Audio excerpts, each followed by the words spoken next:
Assalamualaikum warahmatullahi wabarakatuh. Saya Pak Rizky Srikar, calon guru penggerak angkatan 8 dari SMA Negeri 7 Padang Selingkuhan, Kota Padang Selingkuhan, Sumatera Utara.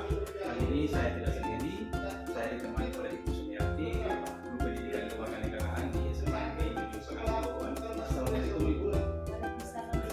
Bagaimana kabarnya?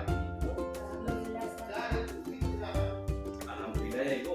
Hari ini kita adakan percakapan pra-observasi sebagai persiapan awal sebelum nanti saya akan amati jalannya proses pembelajaran yang dilakukan di dalam kelas atau sebelum saya melakukan proses supervisi di kelas sebuah pengajar nanti. Tujuan dilakukannya seperti ini Bu, pertama untuk mengetahui dan juga mengevaluasi jalannya proses pembelajaran yang dilakukan.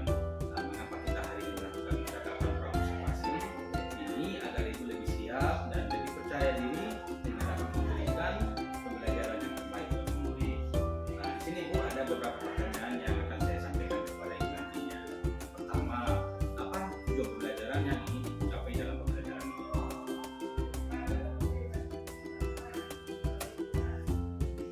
Adapun tujuannya Pak agar peserta didik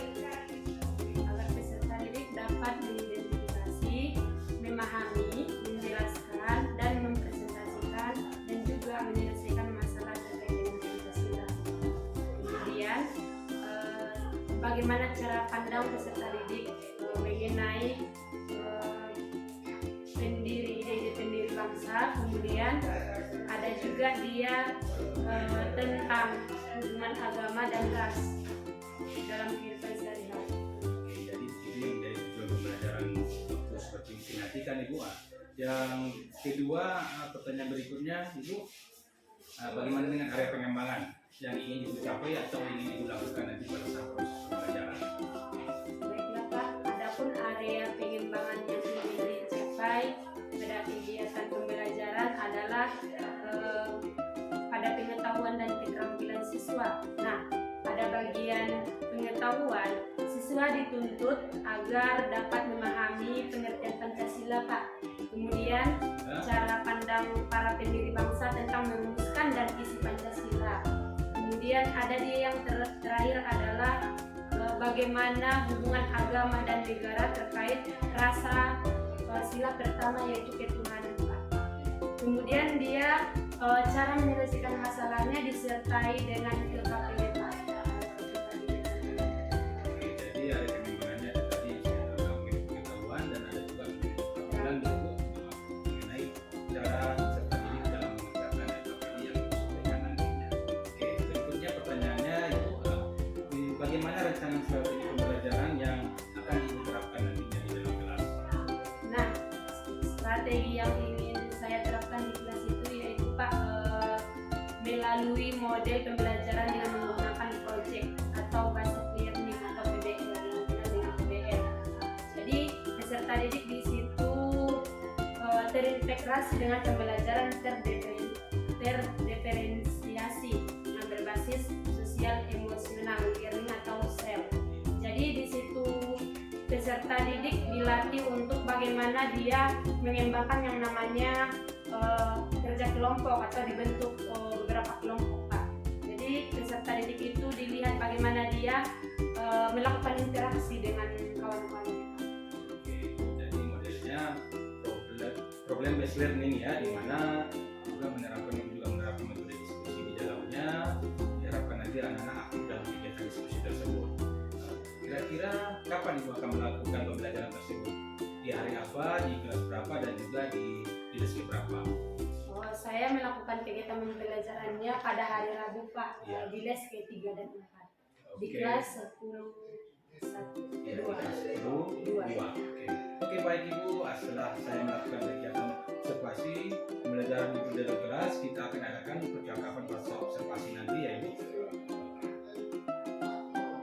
Oke, baik Ibu, sebelum kita akhiri, apa yang Ibu dapatkan dari hasil percakapan kita pada hari ini? yang saya dapatkan Pak, saya mendapatkan bagaimana gambaran tentang persiapan, kemudian strategi dan media yang akan saya terapkan nantinya pada saat kegiatan pembelajaran. Intinya Ibu harapannya bisa mampu lagi mempersiapkan pembelajaran yang akan diterapkan nanti ya. baik Ibu, terima kasih atas waktunya sudah bersedia bincang-bincang dengan saya pada percakapan observasi ini. Sampai bertemu di kegiatan observasi kelas pada hari Rabu depan. Oke, baik, demikianlah percakapan kita hari ini. Sampai bertemu di kegiatan observasi kelas dan juga percakapan pasal observasi. Wassalamualaikum warahmatullahi wabarakatuh. Assalamualaikum warahmatullahi wabarakatuh.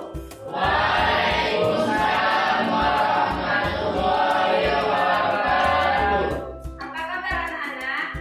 Baik, Bu. Alhamdulillah. Ada yang belum sarapan? Iya, Bu. Ya, baiklah. Masih ada yang ingat pelajaran kita minggu yang lewat? Mengenai apa? Silakan tunjuk tangan yang ingat.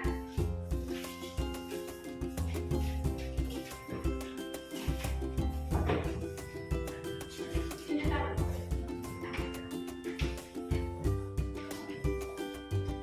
Si Fatma, pernah? Iya, pelajaran kita minggu yang lewat adalah mengenai ide-ide pendiri bangsa.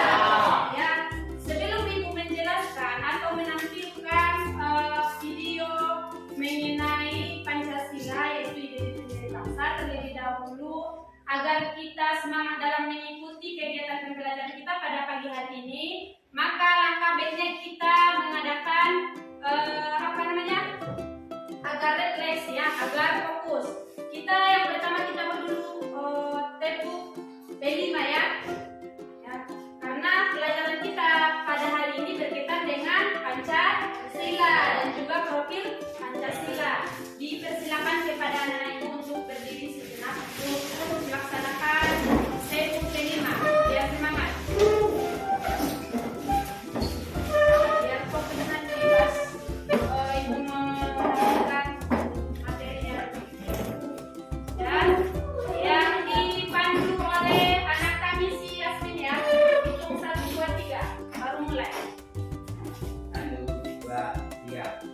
Tepuk B5.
tersebut terjadi pada tanggal 29 Mei 1945 hingga 1 Juni 1945.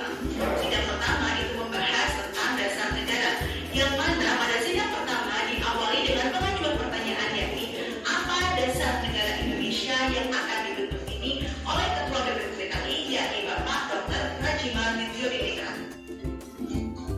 Pertanyaan tersebut ditanggapi oleh beberapa tokoh yang menanggapi tentang usulan dasar negara. Ada 3 tokoh yang mengajukan usulan tentang dasar negara, yakni Muhammad Yamin, Mr. Sutomo, dan Insinyur Soekarno. Muhammad Yamin adalah orang pertama yang mengajukan gagasannya tentang dasar negara. Menurut Muhammad Yamin, dasar negara harus mencakup dasar-dasar yang paling mendasar dengan cara memasukkan kebudayaan yang dimiliki oleh Indonesia untuk berbangsa dan bernegara. Menurut Muhammad Yamin juga bahwa dasar negara harus mencakup kepribadian bangsa Indonesia.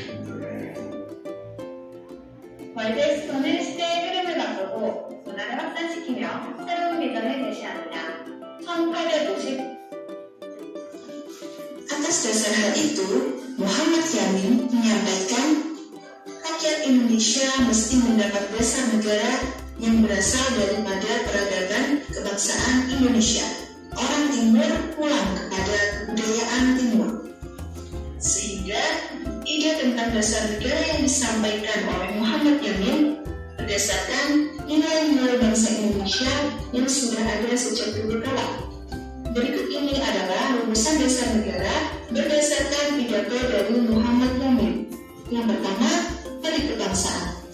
Yang kedua, dari kemanusiaan. Yang ketiga, dari ketuhanan. Yang keempat, dari kerakyatan. Dan yang kelima, kesejahteraan rakyat. Selain itu, Muhammad Yamin juga memberikan usulan dasar negara secara tertulis. Berikut ini adalah rumusan tertulis yang disampaikan oleh Muhammad Yamin. Yang pertama, ketuhanan yang Maha Esa. Yang kedua, kebangsaan persatuan Indonesia. Yang ketiga, rasa kemanusiaan yang adil dan beradab. Yang keempat, kerakyatan yang dipimpin oleh hikmat kebijaksanaan dalam permusyawaratan atau perwakilan. Dan yang kelima, keadilan sosial bagi seluruh rakyat Indonesia. Kedua sila yang dirumuskan oleh Muhammad Yamin itu berakar pada sejarah, peradaban, agama, dan hidup ketatanegaraan yang telah lama berkembang di Indonesia. Selain Muhammad Yamin, Mr. Sutomo juga mengajukan gagasannya tentang rumusan dasar negara. Sutomo mengajukan 5 dasar negara, yaitu yang pertama, persatuan, yang kedua, kekeluargaan, yang ketiga, keseimbangan masyarakat adil, yang keempat, musyawarah, dan yang kelima, keadilan rakyat. Awalnya Sutomo mengajak untuk memikirkan mana dasar negara yang paling sesuai untuk Indonesia. Sutomo menyampaikan dan menyajikan dengan teratur sehingga nalarnya mudah diikuti. Sutomo juga mengemukakan daftar pilihan teori-teori negara yang sudah ada. Lalu, dipilihlah yang mengandung nilai yang paling baik dan sesuai bagi bangsa Indonesia. Kesesuaian itu didasarkan pada riwayat hukum dan lembaga sosial negara itu. Sutomo mengatakan, susunan negara yang cocok untuk negara-negara barat belum tentu cocok dengan negara-negara timur, khususnya negara Indonesia. Berdasarkan pemikiran itu, Sutomo tidak akan mengambil salah satu aliran pikiran negara yang diuraikannya itu, tetapi dia mengajak untuk meneliti aliran pikiran yang mempunyai kesamaan-kesamaan yang berarti bagi Indonesia. Pemikiran Sutomo akhirnya melahirkan pemikiran integralistik. Menurut pikiran ini, negara ialah tidak untuk menjamin kepentingan seseorang atau golongan, akan tetapi menjamin kepentingan masyarakat seluruhnya sebagai persatuan. Negara ialah suatu susunan yang integral, segala golongan, segala bagian, segala anggotanya berhubungan erat satu sama lain dan merupakan persatuan masyarakat yang organis. Tokoh ketiga yang juga menyampaikan gagasannya tentang dasar negara yakni Insinyur Soekarno. Insinyur Soekarno menyampaikan gagasannya dengan merumuskan 5 dasar negara yang disebut sebagai Pancasila. Panca artinya 5, sila artinya dasar, sehingga atas dasar yang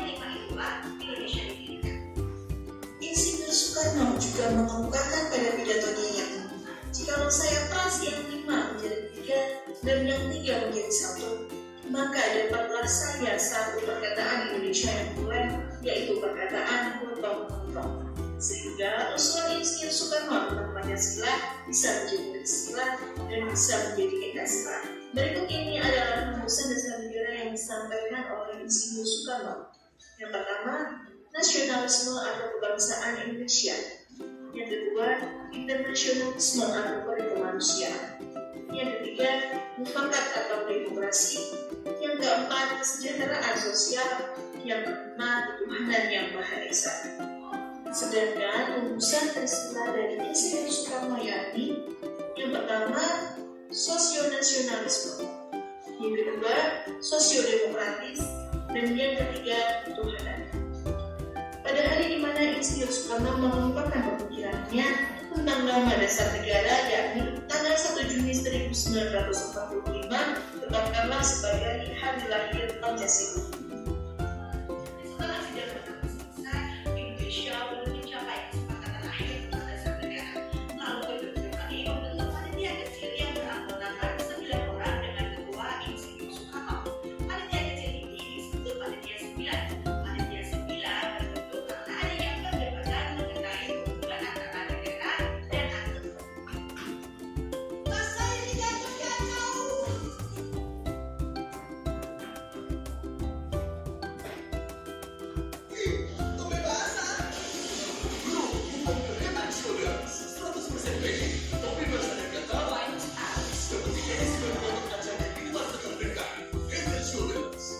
Health is life. Keep yourself healthy with vitamin C, an antioxidant that fights free radicals. Anggota dari Panitia 9 antara lain Kiai Haji Wahid Hashim, Mr. Muhammad Yamin, Mr. A. Amaramis, Dr. Anis Muhammad Hatta, Haji Agus Salim, Mr. Ahmad Subarjo, Abdul Kahar Zakir, Abi Kusno Cokro Sujoso, dan Insinyur Soekarno.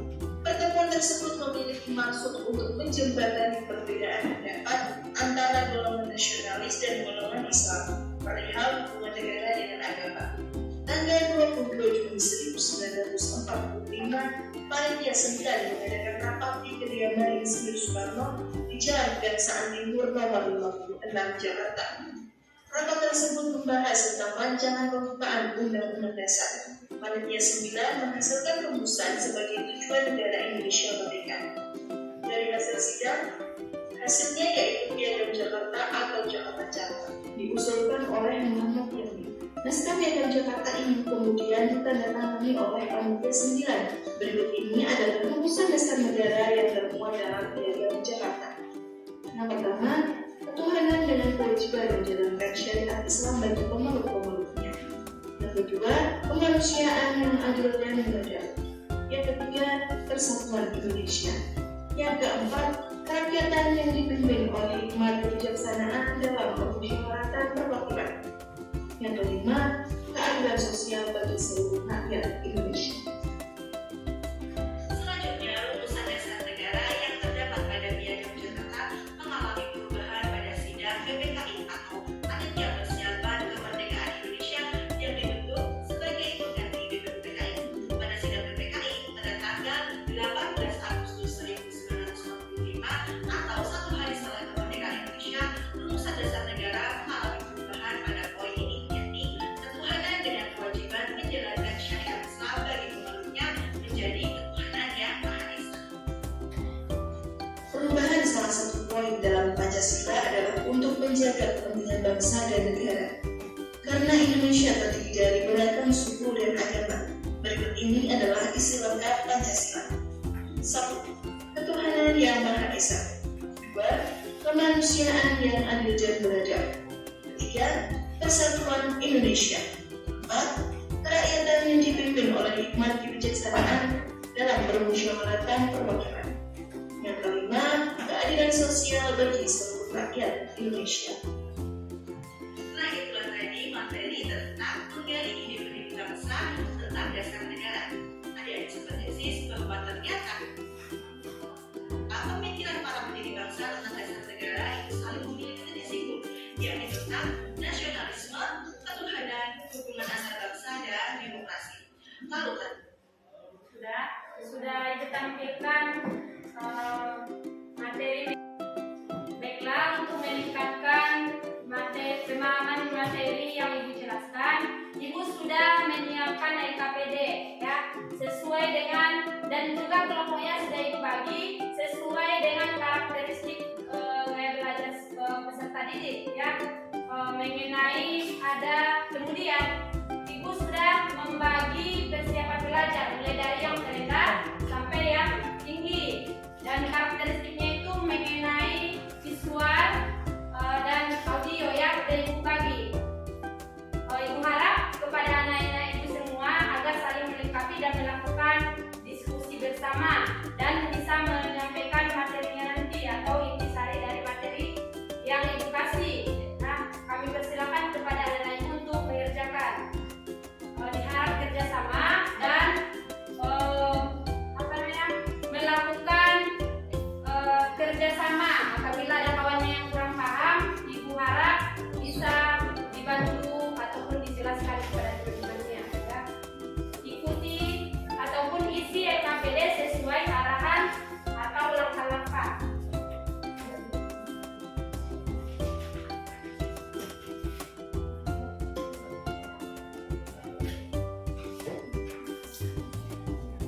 Jadi sebelumnya Ibu sudah membagi tadi ya, sudah Ibu bilang bahwasanya karakteristik belajar siswa itu di kelas ini sudah Ibu campur ya, sudah Ibu bagi lagi. Kemudian penerapannya mulai dari yang terendah, yang kurang paham, yang sudah paham sudah Ibu rampungkan, sudah Ibu campur agar bisa menyelesaikan LKPD yang Ibu berikan. Nah, silakan dikerjakan. Kemudian materi selanjutnya sudah Ibu share di grup bagi yang lebih dominan kepada visual atau audio. Kemudian yang lebih dominan ke atau membaca atau literasi sudah Ibu share di grup artikel atau bahan ajarnya ataupun materinya. Silakan dikerjakan LKPD-nya sesuai dengan arahan ataupun langkah-langkahnya. Ya. Ibu kasih waktu ataupun Ibu tunggu 10 menit paling lama. Silakan dikerjakan kerjasama. Kalau misalnya si Nazila paham, boleh kerjasama. Dijelaskan kepada temannya ya.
Baiklah, karena waktunya sudah cukup, kepada kelompok 2 kami persilakan untuk mempresentasikan hasil diskusinya. Silakan kepada kami.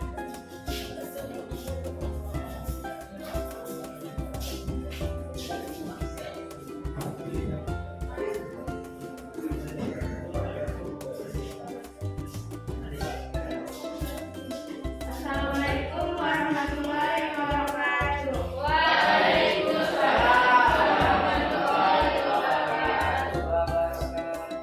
Kami akan mempresentasikan hasil diskusi kami tentang materi ide-ide dan misi bangsa.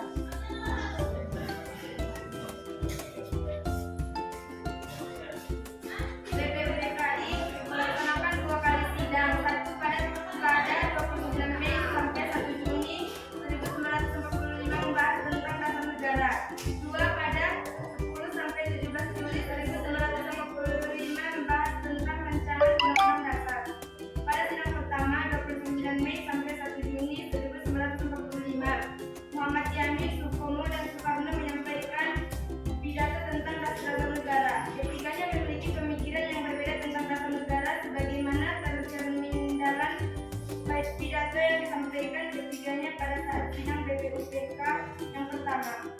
Dalam pidatonya, Muhammad Yamin menyampaikan 5 dasar bagi negara merdeka, yaitu 1. Peri kebangsaan, 2. Peri kemanusiaan, 3. Peri ketuhanan, 4. Peri kerakyatan, dan 5. Kesejahteraan sosial.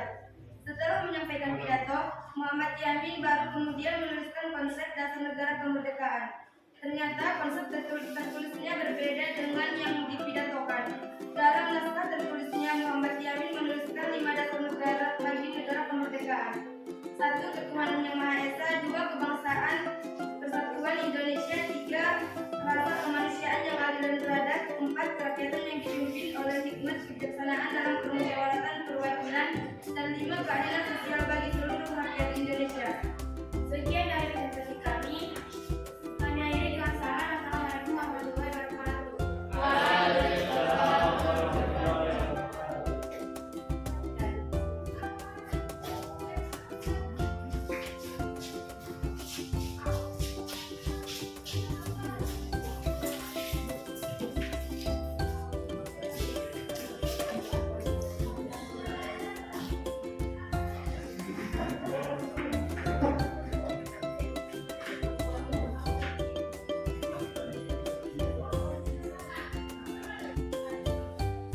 Ya, baiklah. Terima kasih kepada anak-anak kami yang sudah mempresentasikan hasil diskusinya dan juga kerjasamanya ya mengenai materinya. Ibu sudah melihat bahwasannya materi yang disampaikan sudah sesuai.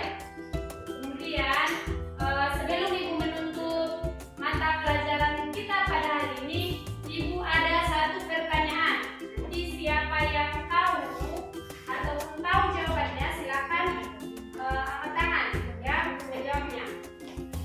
Ibu buat pertanyaannya.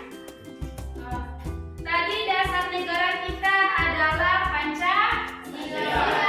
Ya, Pancasila itu dijadikan sebagai apa? Dasar. Ya, jadi untuk mencapai dasar negara kita ataupun tujuan negara kita tadi ada Ibu jelaskan materi sebelumnya. Ya, bahwasanya dalam untuk mencapai tujuan itu ada prosesnya, ada sesuatu yang harus dilaksanakan dengan penuh semangat ataupun para pejuang, semangat pejuang ataupun para tokoh ada yang berperan mencapai tujuan itu. Ya, ada dia 2 namanya sidang, 2 sidang. Ya, sidang yang pertama adalah tunjuk tangan ya. Sidang yang pertama apa? Kemudian tanggal sidang pertamanya tanggal berapa? Silakan tunjuk tangan.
percakapan observasi kali ini saya akan memberikan pertanyaan-pertanyaan kepada Ibu Sumiati terkait dengan jalannya proses observasi kelas yang sudah kita lakukan.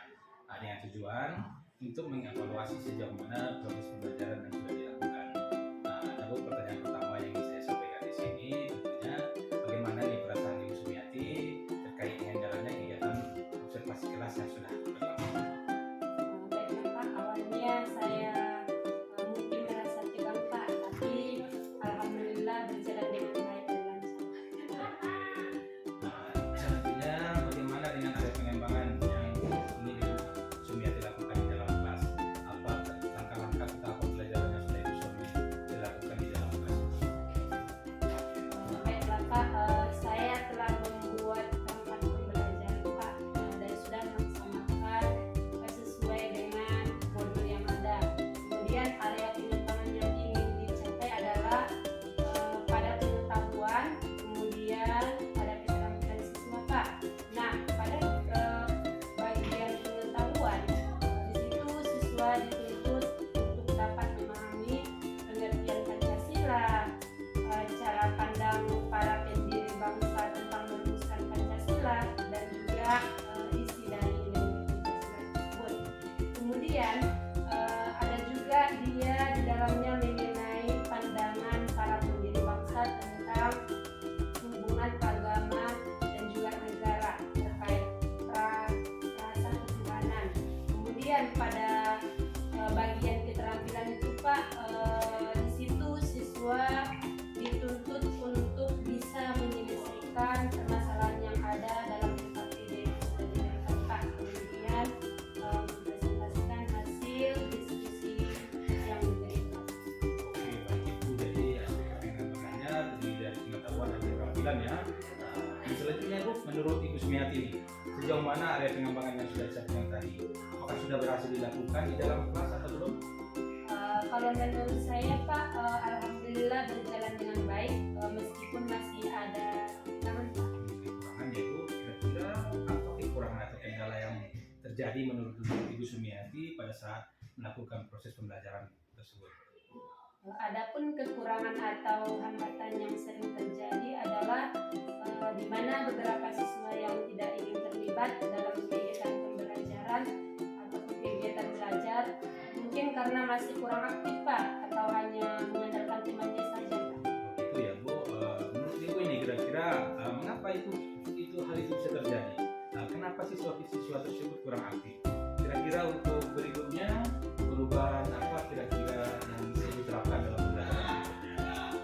Salah satu faktornya mungkin Pak adalah pembagian kelompok Pak yang terlalu banyak, dan saya berencana untuk mengadaptasi pendekatan yang sesuai dengan minat dan gaya belajar siswa, seperti visual, auditori, dan kinesthetik. Terkait dengan minat dan gaya belajar ya Bu. Ini tentunya saya ingin lebih memahami lebih lanjut kira-kira kapan Ibu Sumiati akan bisa keluar. Waktu tepatnya belum saya tentukan Pak, tapi insya Allah akan saya lakukan secepatnya, mungkin pada awal semester Pak. Oke baik Ibu, terima kasih atas jawaban dari Ibu Sumiati. Semoga kedepannya bisa lebih baik lagi dalam pembelajarannya. Mungkin di sini ada Ibu belajar praktik, mungkin ada masukan terkait dengan pembicaraan kita. Silakan kepada Ibu. Mungkin di sini Bapak juga bisa membuat percakapan memang bisa lanjut konflik yang akan kita serahkan dan membuat kesimpulan dari apa yang sudah disampaikan Oke baik, terima kasih atas saran dari Ibu Komentar Praktik. Mungkin untuk mengakhiri kegiatan diskusi kita pada kali ini ada beberapa hal yang mungkin saya sampaikan kepada Ibu Sumiati. Yang pertama tentunya terima kasih atas jawaban-jawaban dari Ibu Sumiati tadi. Harapannya ke depannya supaya nanti apa yang disampaikan dalam pembicaraan ini bisa menjadi penyemangat buat Ibu untuk memperbaiki pembelajaran ke depannya, dan mungkin atas tindak lanjutnya nanti kita akan